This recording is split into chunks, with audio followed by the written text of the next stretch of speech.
subscribe the channel and press the bell icon for upcoming videos. Hello friends, welcome to my channel pharmacology concepts by Rajesh Chaudhary. So आज की video पे हम बात करने वाले हैं सैम्पलिंग टेक्निक्स के बारे में। बात करें सैम्पलिंग टेक्निक्स की तो बेसिकली दो मेजर टाइप्स हैं, एक है रैंडम, एक है नॉन रैंडम। तो आज की वीडियो में हम फोकस करेंगे रैंडम सैम्पलिंग के बारे में। बात करें इस टॉपिक की, टॉपिक आपके बी फार्मेसी 8 सेमेस्टर की जो बायोस्टेट और आरएम सब्जेक्ट है उसमें इन्वॉल्व हैं। इसके अलावा आपका एम फार्म पीएचडी में भी इन्वॉल्व होते हैं। So if you want to watch my videos just regarding the biostat or RM, you can check description box below for the link of the playlist. और अगर आपको नोट्स चाहिए तो आप मेरी वेबसाइट www.pharmacyconcept.in विजिट कर सकते हैं। So let's discuss about the topic. So sampling techniques. तो बात करें लोग सैम्पलिंग की तो हमारे पास होते हैं पॉपुलेशन, जो एक तरीके से एक ग्रुप है जिसमें large number of individuals presence होते हैं। और वो जो आपके इंडिविजुअल पर्सन्स हैं उनमें कुछ स्पेसिफिक या कॉमन आपके फीचर्स होते हैं। तो उन लार्ज पॉपुलेशन से, उन लार्ज नंबर ऑफ सैंपल से या लार्ज नंबर ऑफ इंडिविजुअल से अगर हम कुछ फ्रैक्शन, कुछ सैंपल को लेते हैं अपने स्टडी के लिए, उसे बोलते हैं सैम्पलिंग।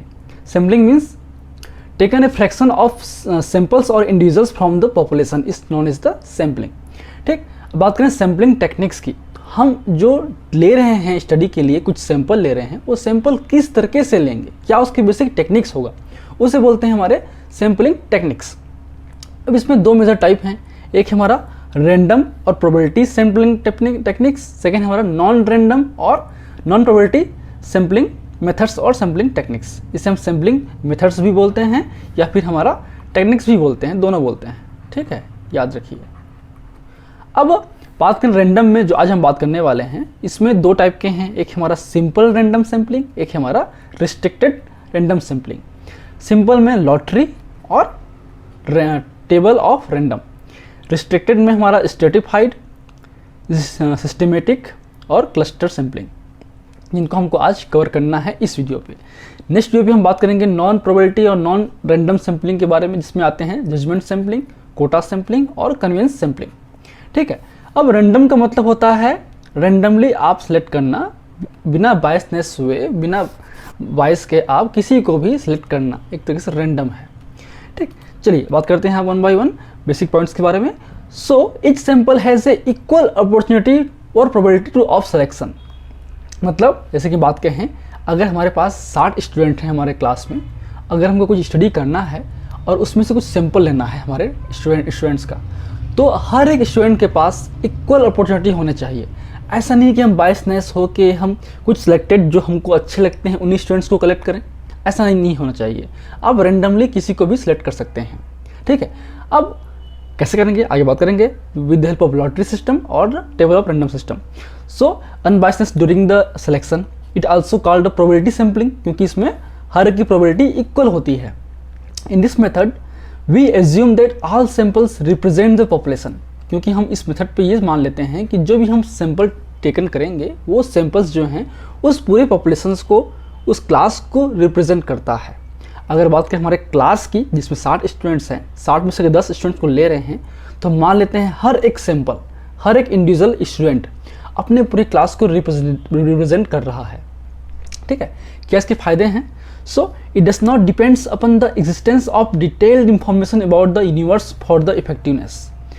ये जो मेथड्स हैं, इसमें जो एग्जिस्टेंट आपकी जो इंफॉर्मेशन है उस पॉपुलेशन को लेकर, उससे डिपेंड नहीं करता है, वो इंडिपेंडेंटली काम करता है। It provides estimate which are essentially unbiased and have significant precision. ठीक है, and in this sampling relative efficiency of various samples designs can be evaluated. इसमें हम हर एक सैंपल्स को लेते हैं तो हर एक सैंपल्स का जो एफिशिएंसी है, आपके जो डिज़ाइन, सैम्पलिंग डिज़ाइन है, वो अच्छे तरीके से हम कर सकते हैं। इसमें अनबायसनेस होते हैं, सारे सैंपल्स रिप्रेजेंट करते हैं अपने पॉपुलेशन को। ठीक, क्या इसके बेसिक लिमिटेशंस हैं? Costly and time consuming. अब ये क्वेश्चन है कि कॉस्टली सर कैसे है, टाइम कंज्यूमिंग कैसे है? तो सिंपल अगर क्लास की बात करें तो छोटा सैंपल है, छोटा पॉपुलेशन है, हमारा 60 के स्टूडेंट्स हैं। लेकिन कुछ स्टडीज़ ऐसे होते हैं जिसमें आपके बहुत सारे आपके होते हैं पॉपुलेशंस, जैसे कि बात करें डोमिनोज की। अब आपको डोमिनोज के पिज़्ज़ा की क्वालिटी चेक करना है कि वो अच्छा है या बुरा है, तो आप, एक इंडिया है, एक वर्ल्ड है, चलो मान लेते हैं इंडिया है, इंडिया में लाखों हजारों आपके आउटलेट्स होंगे डोमिनोज के, तो हर एक के सैंपल्स को टेस्ट करना पॉसिबल है क्या? नहीं है। तो आपको मैक्सिमम अलग अलग सिटीज़ पे, अलग अलग आपके स्टेट पे जाके आपको सैंपल कलेक्ट करना है और उनकी क्वालिटी चेक करना है, टेस्ट चेक करना है कि वो किस तरीके से है।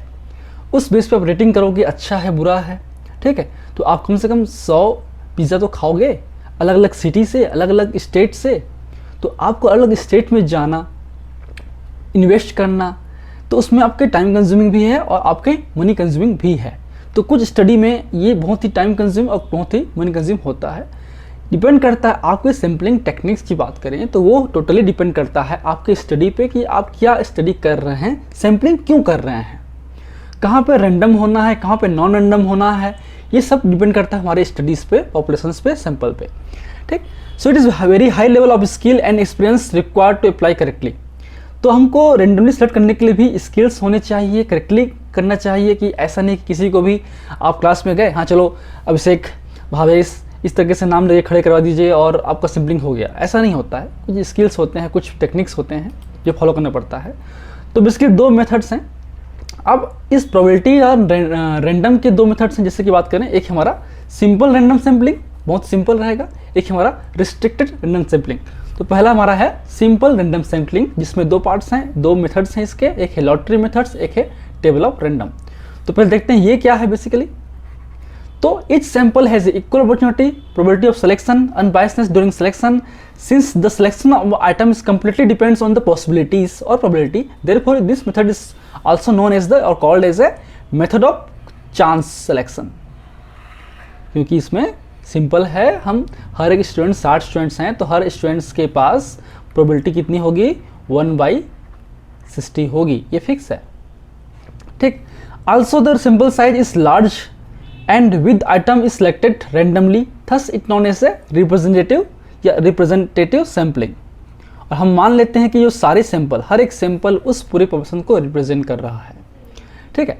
अब इससे क्या बेसिक फीचर्स होंगे, selection is independently and sampling without replacement and with replacement. इसमें क्या होता है, 60 स्टूडेंट्स हैं सपोज, है ना। अब हमने सैम्पलिंग किया तो पहले इसमें से एक निकाल लेंगे, तो जो फर्स्ट होगा, फर्स्ट केस में क्या होगा, 1/60 इसकी अपॉर्चुनिटी होगी। सेकेंड केस में क्या होगा, 1/, अब यहाँ से एक चला गया है, एक ऑलरेडी हमने ले लिया है, तो क्या बचा 1/59। या फिर हम इसको दोबारा ऐड करेंगे, तो एक विथ रिप्लेसमेंट, एक विदाउट रिप्लेसमेंट, या फिर हर बार जो है, चाहे फर्स्ट हो चाहे सेकेंड हो, इसमें जो प्रोबेबिलिटी है 1/60 ही होगी, ठीक। तो इस तरीके से कर सकते हैं। चलिए अब आते हैं फर्स्ट है लॉटरी मेथड, बहुत इजी है, जान रहे हैं। अब 60 स्टूडेंट्स हैं, 60 स्टूडेंट्स के नाम हम लोग मार्क करके यहाँ पे पुट कर देंगे, और एक ब्लाइंड पर्सन, जो भी है ब्लाइंड पर्सन मतलब जो उस स्टडी से रिलेटेड ना हो, उसको पता नहीं कि हम क्या कर रहे हैं, वो आएगा लॉटरी से। अगर हम बोलेंगे कि हम 60 स्टूडेंट का ये है, ये हमारा क्या है, 60 स्टूडेंट्स हैं, जो कि हमारा है पॉपुलेशन है, मान लेते हैं एग्जाम्पल ग्रुप में। अब सैम्पलिंग कर रहे हैं तो हमको सैम्पलिंग जो है, हमारा सैंपल जो साइज है मान लेते हैं वो कितना है, 10 है। तो उसमें 1 से लेकर 2, 3, 4, 5, 6, 7, 8, 9 और 10 हम सैंपल सेलेक्ट करना है। तो पर्सन आएंगे, चिट उठाएंगे, नाम जो भी नाम आएगा उस नाम को हम लोग मेंशन करते जाएंगे इस तरीके से, है ना। तो हमारा सैम्पलिंग हो गया लॉटरी मेथड से, बहुत इजी है, ठीक। चलिए अब आते हैं सेकेंड है टेबल ऑफ रैंडम मेथड। अब इसमें एक रैंडम नंबर्स के टेबल्स होते हैं जो कि साइंटिस्ट लोगों ने डिज़ाइन किया हुआ है। Random numbers are generally obtain by some mechanism. Several standard tables are used to obtain these numbers like the Tippett's, like the Fisher and Yates, Kendall and Babington Smith, Rand corporation. इन सब scientist लोगों ने इन year पे जो हैं कुछ table of numbers दिए थे। आपके जो अलग अलग कॉम्बिनेशंस हैं नंबर के, टिपेट्स में आपके 41,600 अलग कॉम्बिनेशंस हैं, इस तरीके से नंबर देख रहे हैं। ये फर्स्ट 40 नंबर्स हैं आपके टिपेट के, इस तरीके से आपके कितने होंगे, 41600 कॉम्बिनेशंस होंगे। अब इसका हम हेल्प कैसे लेंगे ये समझ लेते हैं। एग्जाम्पल लेते हैं। अब हमारे पास 60 स्टूडेंट्स हैं जिनका रोल नंबर क्या है, 01 से लेकर 60 के बीच में होगा, मान लेते हैं, ठीक है। या फिर अगर ये आपका हो गया 2 डिजिट का, ठीक है, ये हो गया 2 डिजिट का हो गया आपका जो आएगा, तो हम इसमें रेंडमली किसी भी पॉइंट पे आंख बंद करके एक मार्क कर लेंगे। सपोज मार्क कर लिया, 2 कर लिया, ठीक। अब इसमें 2 डिजिट हम लोग ले सकते हैं या 1 डिजिट ले सकते हैं शुरुआत के इसमें। तो पहले 2 डिजिट ले लेते हैं। तो सपोज हो गया आपका, ये हो गया 2 और ये 9 इस तरीके से। फिर तो जो पहला सैंपल होगा वो कितना होगा, 29, जिस रोल नंबर वाला करेंगे अगर, तो रोल नंबर आपका जो 29 होगा वो होगा पहला कैंडिडेट। फिर देखिए 79, तो इतना तो है नहीं 79, स्टार्ट कर दीजिए। फिर क्या है 27, इस तरीके से कर सकते हैं हम लोग। फिर क्या है 79, फिर आगे होगा नहीं। फिर आगे क्या है 59 है, फिर 11 है, तो 59, 11, ठीक है। फिर 31, फिर आपका चेंज पॉसिबल नहीं है तो हम लोग 05 भी ले सकते हैं। तो इस तरीके से हम लोग नंबर को ऑब्टेन करके उसको हम लोग ले सकते हैं, ठीक है। ये एक मैकेनिज्म आपका है टेबल ऑफ रैंडम सैम्पलिंग का। चलिए अब आते हैं नेक्स्ट पॉइंट आपका था हमारा रिस्ट्रिक्टेड रैंडम सैम्पलिंग, ठीक है। अब रैंडम सैम्पलिंग तो करेंगे बट कुछ उसमें रिस्ट्रिक्शन होगा, कुछ क्राइटेरिया फिक्स्ड होगा कि हमको इसी तरीके से करना है। When the samples are selected randomly but under certain criteria or restriction, it is termed as a restricted random sampling. It may used in the case of heterogeneous population, ठीक है। अब देखिए, अब यहाँ पे क्या है, हम जब बात करते हैं पॉपुलेशंस की तो हम बात कर रहे हैं कॉमन फीचर्स की, जिसमें एक कॉमन फीचर्स हो तो वो होमोजीनस पॉपुलेशन था। केवल हमारे पास एक क्लास है, क्लास 8 सेमेस्टर के स्टूडेंट्स हैं तो 60 बच्चे हैं। लेकिन अगर हमारे पास जो पूरे कॉलेज को मान लेते हैं, पॉपुलेशन मान लेते हैं, जिसमें बी फार्म और डी फार्म है, तो बी फार्म एक अलग ग्रुप है, डी फार्म एक अलग ग्रुप है, तो उनका जो फीचर्स हैं वो अलग अलग हैं, तो वो क्या होंगे, हेट्रोजिनस पॉपुलेशंस होंगे। इसके अलावा बी फार्म की बात करें तो B pharm first year, second year, third year, fourth year, वो एक अलग हेट्रोजिनस ग्रुप्स हैं। तो अगर इस तरीके से पॉपुलेशंस होंगे तो उस केस में हम लोग रिस्ट्रिक्टेड रैंडम सैम्पलिंग करते हैं। These restrictions are often used to ensure that the sample is representativeness of the populations being studied and to reduce bias in the sample selection process. जैसे मैंने कहा हमारे पास बी फार्म है, मान लो, तो B farm में हमारे पास फर्स्ट ईयर है, सेकेंड ईयर है, थर्ड ईयर है और फोर्थ ईयर है, ठीक है, मान लेते हैं। तो ऐसा नहीं है कि मैं क्लास टीचर अगर फोर्थ ईयर का हूँ, 8 सेमेस्टर का हूँ, तो मैं अगर मेरे को केवल 10 सैंपल यूज़ करना है, ये 12 सैंपलिंग हमको यूज़ करना है, तो हम लोग 12 के 12 हम लोग इसी से ले लें, ऐसा नहीं करेंगे ना। क्योंकि इसमें रैंडम में क्या होता है, आपके रैंडम सैंपलिंग का मतलब ही होता है कि हर एक की इक्वल अपॉर्चुनिटी होगी। तो हमको फर्स्ट ईयर से भी लेना है, सेकेंड ईयर से भी लेना है, थर्ड ईयर से भी लेना है और फोर्थ ईयर से भी लेना है। अब उसमें डिपेंड करता है कि उसमें सैंपल्स या ऑप्शंस कितने हैं। हो सकता है बी फार्म में कितने हैं, मान लो हमारे पास हो गए 300 स्टूडेंट्स हो गए, कितने बी फार्म में। अब इसमें हो सकता है 50 हो, इसमें हो सकता है हमारा 100 हो, इस पर 100 हो, तो इस पर हमारा 50 हो, मान लो कुल 300 हो गया ना। तो हर एक की इक्वल अपॉर्चुनिटीज़ होनी चाहिए, ठीक। कैसे होगा हम आगे बात करेंगे जब बात करेंगे इनके मेथड्स के बारे में। So it involves the personal attention to investigator with while selecting a sample. तो इसमें जो इन्वेस्टिगेटर है उसके पर्सनल अटेंशन भी होते हैं, इंटरेस्ट भी होता है, ठीक है, कि वो डिज़ाइन कर सकता है, ठीक, कि किस क्लास से कितना लेना है या किस तरीके से लेना है। It is not purely random, इसलिए हम इसको प्योरली रैंडम नहीं बोल सकते। Example, study on health in a village, then it should ensure that the sample includes individuals from the different age groups, genders, socioeconomic backgrounds to make the representative of the populations. अब मान लो किसी गांव में suppose मान लेते हैं 1000 person हैं किसी विलेज में, ठीक है। तो जाहिर सी बात है हर एक एज ग्रुप होगा, उसमें आपके पहले तो मेल फीमेल हो सकते हैं, उसमें अलग अलग डिफरेंट एज ग्रुप हैं, उन एज ग्रुप पे अलग सोशियो इकोनॉमिकल बैकग्राउंड्स भी होते हैं। तो भाई हेल्थ की ऑब्जर्व कर रहे हैं तो जाहिर सी बात है जो अच्छे घर के हैं, जिनका जो मतलब उनका जो इनकम अगर होगा अच्छा हो, ठीक है, वेल फैसिलिटीज़ हो, तो उनकी हेल्थ कंडीशन थोड़ी सी बेहतर हो सकती है। जो थोड़ा सा इकोनॉमिक वीकर सेक्शन के जो पर्सनस होंगे उनका जो डाइट प्लान अलग है, उनका डाइट चार्ट अलग है, उनको इस तरह से कुछ हेल्थ सुविधा नहीं मिलती है, तो उनका हेल्थ अलग होगा, तो हम उनको कंपेयर नहीं कर सकते ना। तो उनका एक अलग पॉपुलेशंस है, अच्छे लोगों का अलग पॉपुलेशंस हैं, हर एक एज ग्रुप का अलग पॉपुलेशंस होगा, तो उनको ध्यान रख के हमको बनाना पड़ता है। तो वो एक तरीके से आपका रिस्ट्रिक्टेड रैंडम सैम्पलिंग का ही पार्ट है। चलिए, अब उसमें 3 मेजर टाइप्स हैं रिस्ट्रिक्टेड रैंडम सैम्पलिंग के। एक हमारा स्ट्रेटिफाइड, एक हमारा सिस्टमेटिक, एक हमारा क्लस्टर। अब स्ट्रेटिफाइड की बात करें, सो it involves the dividing A population into, first बात कर रहे हैं हम लोग स्ट्रेटिफाइड की, याद रखिए, ठीक है। It involves dividing A population into distinct सब ग्रुप और स्ट्रेटा। यहाँ पे नाम ही है स्ट्रेटिफाइड, मतलब स्ट्रेटा बनाना, मतलब सब ग्रुप डिवाइड करना। अगर आपके पॉपुलेशन है उसमें सब ग्रुप डिवीजन करना ऑफ द होमोजीनस ग्रुप। और जो ग्रुप बनाएंगे वो क्या होंगे, होमोजीनस होंगे। जाहिर सी बात है, बी फार्म की बात करें तो बी फार्म में जो है हमारे पास B1 से लेकर B8 तक है ना। तो हर एक सेमेस्टर अपना एक होमोजीनस ग्रुप है।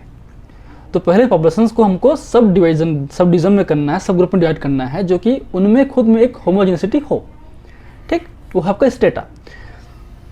And then select the random sampling from the each stratum. अब हर एक से हम लोग रैंडम सैम्पलिंग करेंगे, सिंपल जो भी है। एग्जाम्पल है study of health on village, तो ये हमारा विलेज है, इसमें मेल और फीमेल है, ठीक है। तो मेल की हेल्थ क्या है और फीमेल की हेल्थ क्या है, ये हम अगर स्टडी कर रहे हैं तो उसमें अलग एज ग्रुप है, 1 से 20, 20 से 40, 40 से अधिक, या और कर सकते हैं, डिपेंड करता है स्टडी क्या है आपकी। तो इन एज ग्रुप पे फिर हम लोग रैंडम सैम्पलिंग करेंगे, ठीक है। अब मान लो इस पे, मान लो एज ग्रुप में हम लोग टोटल जो पर्सन होंगे, मान लो यहाँ पे 100 होंगे, मान लो यहाँ पे हमारे 200 होंगे, यहाँ पे मान लो 100 होंगे। तो अगर हर एक ग्रुप से 10 सैंपल लेना है तो फिर उसमें सिंपल लॉटरी निकालेंगे या रैंडमली करेंगे, जैसे भी करेंगे। तो इससे फिर हम लोग 10 सैंपल, इससे 10 सैंपल, इससे 10 सैंपल ले सकते हैं, ठीक है। या रेशियो के साथ कर सकते हैं, ये अगर इससे डबल है इसमें 20 सैंपल ले सकते हैं, है ना। तो इस तरीके से हम लोग पहले हम डिवाइड कर देंगे होमोजेनियस ग्रुप में अलग सेक्शन पे, फिर उससे हम लोग रैंडम करेंगे। चलिए, ठीक है, एक एग्जाम्पल लेते हैं इसी का। Select 12 students in B pharm for a team. आपको टीम बनाना है, आपको 12 स्टूडेंट चाहिए, क्रिकेट टीम बना रहे हैं, एक एक्स्ट्रा प्लेयर रखेंगे मान लो। अब B1 पे सपोज 50 स्टूडेंट्स हैं, यहाँ पे 100 हैं, B3 पे 100 हैं और B4 पे 50 है। ये हमारा कुल 300 का पॉपुलेशन है। 300 क्या है हमारा पॉपुलेशन है, ठीक। अब ये एक होमोजेनस ग्रुप है, एक क्या है हमारा होमोजेनस ग्रुप एक। तो ये इसकी पॉपुलेशन ये है 50 है, ये भी पॉपुलेशन मान लेते हैं, ठीक है, ये मान लेते हैं इसकी पॉपुलेशन है। अब इसमें से हमको सेलेक्ट करना है केवल 12 स्टूडेंट्स। रैंडम में हर एक की प्रोबेबिलिटी उतनी ही होगी, तो जाहिर सी बात है इसकी कितनी होगी, 50 स्टूडेंट्स हैं, टोटल कितने 30 हैं, 300 इंटू 12 करेंगे, 12 लेना है, ठीक है। तो क्या होगा, तो ये हो गया हमारा आंसर आएगा 2। तो यहाँ पे 2 आएगा, यहाँ पे 100 इंटू 300 करेंगे और आपके 12 करेंगे तो आंसर आएगा 4। यहाँ पे भी सेम 4 आएगा, यहाँ पे आएगा 2, ठीक है। तो 50 के हिसाब से रेशियो यहाँ पे 2, यहाँ 4 और 4, तो कितने कुल कितने हो गए, कुल हो गए हमारे 12 सैंपल। तो इस तरीके से हम लोग प्रोबेबिलिटी भी ध्यान रखते हुए, सबकी रैंडम ध्यान रखते हुए सबको सेलेक्ट कर लेंगे। अब इन एक होमोजेनस ग्रुप है, इससे हमने 2 लिया, इससे 4 लिया, इससे 4 लिया, इससे 2 लिया, ये हम लोग क्रिकेट टीम बना रहे हैं, ठीक है। चलिए, अब आते हैं हम लोग सिस्टम इसके मेरिट्स और डिमेरिट्स पे, किसके स्ट्रेटिफाइड के। So samples represent the population, easy to organise और provide the equality in each group और सब ग्रुप, ग्रेटर एक्यूरेसी। बात करें डिमेरिट्स की, it is not possible if information about the population और स्टेटा इज नॉट अवेलेबल। अगर हमारे पास किसी group की इंफॉर्मेशन अवेलेबल नहीं है, हमको पता ही नहीं बी फार्म 1 सेमेस्टर में कितने स्टूडेंट्स हैं, अभी तक मान लो एडमिशन चल रहा है, हमको पता ही नहीं है कि कितने स्टूडेंट्स उसमें हो सकते हैं, तो हम सैम्पलिंग कैसे करेंगे, है ना। तो अगर स्टेटा की सब ग्रुप की कंप्लीट इंफॉर्मेशन नहीं है तो फिर इसमें दिक्कत होगी इस मेथड पे। इफ सर्टिफाइड या certification is not done properly the purpose will not serve. अगर हमारे पास डिटेल्ड इंफॉर्मेशन नहीं है, हमने प्रॉपर ढंग से नहीं किया है, तो जो हमारा ऑब्जेक्टिव है वो फुलफिल नहीं होगा, फिर वो रैंडम नहीं होगा, ऐसी बात है। चलिए, सो नेक्स्ट आपका है हमारा सिस्टमेटिक सैम्पलिंग या random sampling. So it also known as the quasi random sampling, ठीक है, याद रखिए इसे हम क्वासी रैंडम सैम्पलिंग भी बोलते हैं। ये ऑब्जेक्टिव बेस्ड क्वेश्चन से आते हैं, Under this method, the whole population is arranged in systematic order like the alphabetically, geographically, numerically or in some other systematic order like the age group, weight group, etc. ठीक है, तो इसे जो हम जो पॉपुलेशंस हैं उन्हें हम अलग अलग ग्रुप में बांटते हैं। तो जो ग्रुप का हम डिवीजन करेंगे तो एक तरीके से हम एक सिस्टमिक ऑर्डर पे डिवाइड कर देंगे, उसके बाद उसमें रैंडम सैम्पलिंग करेंगे। एग्जाम्पल लेते हैं हम लोग, calculate the average weight of the class n is equal to 30 students. मान लेते हैं हमारे क्लास में 30 स्टूडेंट्स हैं, तो उन 30 स्टूडेंट्स से का हम एवरेज वेट निकालना है। अब 30 हैं तो हर एक का इंडिविजुअल वेट कर सकते हैं, इजीली है। मान लेते हैं कि आप बहुत सारा है, आपके पास करीबन 500 स्टूडेंट्स हैं, तो उनका आप निकालिए। तो 500 का वेट करना में बहुत टाइम कंज्यूमिंग है, आपको तुरंत रिजल्ट शो करना है, तो आप रैंडम करेंगे। तो उसमें क्या करते हैं हम, जितने भी हमारे जो इंडिविजुअल पर्सनस हैं, पॉपुलेशंस हैं, उसको एक सिस्टमिक ऑर्डर पे अरेंज कर देंगे। तो यहाँ पे हमने रोल नंबर वाइज उसको अरेंज कर लिया, roll number 1 to roll number 30। ठीक है, अब इनको सेलेक्ट करने के लिए हमको करना पड़ेगा सिंपल रैंडम मेथड। तो हम लॉटरी सिस्टम से किसी को एक चीज उठा लिए, मान ले आगे हमारा 4th वाला लॉटरी सिस्टम से आया है। It is obtained from the lottery system और सिंपल रैंडम सैम्पलिंग मेथड। ठीक, अब क्या करना है, अब मान लेते हैं हमको 10 स्टूडेंट सेलेक्ट करना है इन 30 में से। तो नेक्स्ट कौन सा होगा, ये तो हम लेंगे 4th वाला। उसके बाद कौन सा लेंगे, इसके लिए जो फॉर्मूला दिया गया है वो हमारा है k is equal to n minus n। K क्या है, सैंपल इंटरवल, n क्या है, नंबर ऑफ पॉपुलेशन या पॉपुलेशन साइज। ठीक, तो यहाँ की इस केस में कितना है हमारा, इसमें हमारा है 30 is the population size. n क्या है, सैंपल साइज। हमने कहा कि हम 10 लेंगे, है ना, तो 10 ये हमने बताया है, 30 हमारा पॉपुलेशन साइज है जो फिक्स्ड है। ठीक, तो क्या होगा हमारा k इज इक्वल टू 30 पान 10 इज इक्वल टू 3, इसे हम बोलते हैं थर्ड। तो हर थर्ड सैंपल को हम लोग इसमें लेंगे। तो पहले हम लोग सिंपल रैंडम सैम्पलिंग मेथड से, लॉटरी सिस्टम से या किसी भी सिस्टम से हम लोग एक नंबर आइडेंटिफाई कर लेंगे, मान लो हो गया 4। अब इस 4 के बाद हमारा जो सैंपल होगा 1 2 3 4 से लेकर 10 तक मान लेते हैं।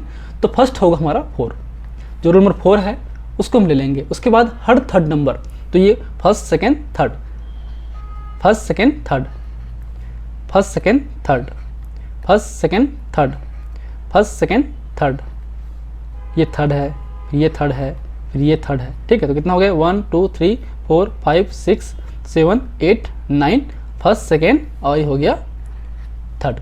तो इन पर्सन्स को हम लोग ले लेते हैं, ठीक है, फॉर स्टडी के लिए। So then every nth item k is selected as a sample item when n stands for the any number. जैसे मैंने कहा कि हम फिर k निकाल लेंगे, k के बाद जो है हर उस सैंपल को ले लेंगे। For the better result A list item should be completely random and the first item should be selected using a simple random sampling method. जैसे मैंने कहा कि जो पहला नंबर है उससे हमने लॉटरी सिस्टम के थ्रू सेलेक्ट किया, जो कि सिंपल रैंडम सैम्पलिंग का टाइप है एक तरीके से। ठीक, तो ये बेसिक हमारा है सिस्टमेटिक का।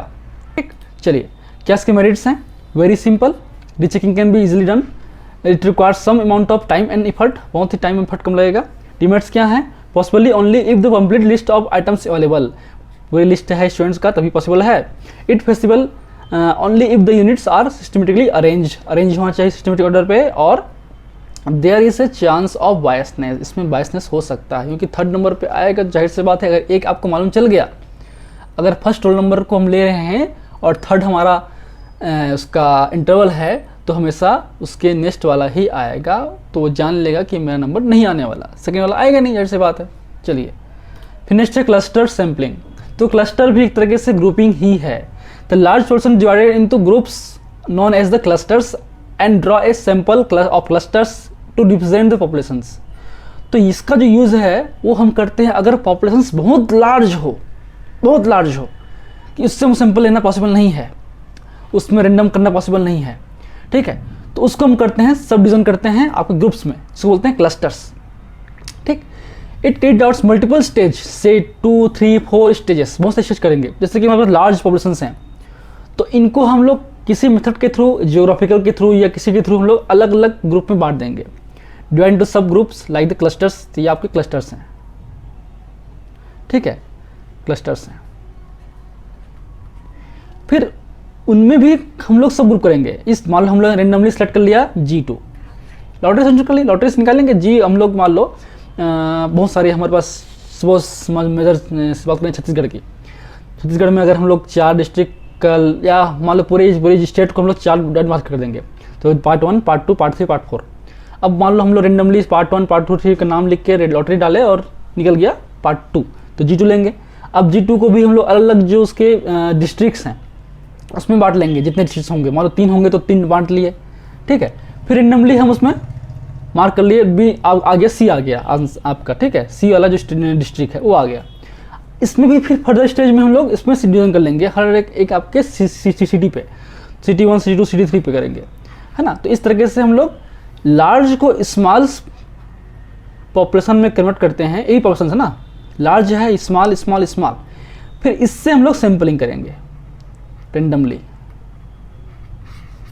ठीक है। 10 यहाँ से लिए, 10 यहाँ से लिए, 10 यहाँ से लिए, ठीक, इस तरीके से करते हैं। So the process of division of sub division of clusters and selection of the multiple stage sample is carried out until the sample size reduced to a reasonable extent. तब तक करेंगे तब तक कि आपको एक रेंडम सैंपलिंग के लिए डेटा ना मिल जाए। क्या इसके मेरिट्स हैं? Very helpful, very simple, it represent the populations with reasonable accuracy, it save time and money. Demerits क्या हैं? The division of population into clusters and sub cluster is quite a difficult task. बांटना बहुत बड़ा task है कि हम किस तरीके से बांटेंगे स्टेट्स को चार भाग में, कैसे बांटेंगे, कहाँ से लेंगे, कौन सा डिस्ट्रिक्ट छोड़ेंगे, है ना। तो ये सब डिपेंड करता है। The investigators needs to have a detail knowledge about the universe, तो उसको कम्प्लीटली नॉलेज होना चाहिए। जैसे कि जो कलेक्टर रैंक के हैं, IAS रैंक के हैं, उनको पूरे स्टेट के बारे में मालूम रहता है, हर डिस्ट्रिक्ट के बारे में मालूम रहता है, तो वो लोग इस तरीके से स्टडीज़ को परफॉर्म कर सकते हैं कि अपने को इन डिस्ट्रिक्ट पर ही करना है। तो कुछ रेंडम है, कुछ नॉन रेंडम है, इसलिए इसे बोलते हैं रिस्ट्रिक्टेड रेंडम, ताकि प्योरली ना हो, कुछ आपको क्राइटेरिया फिक्स हो।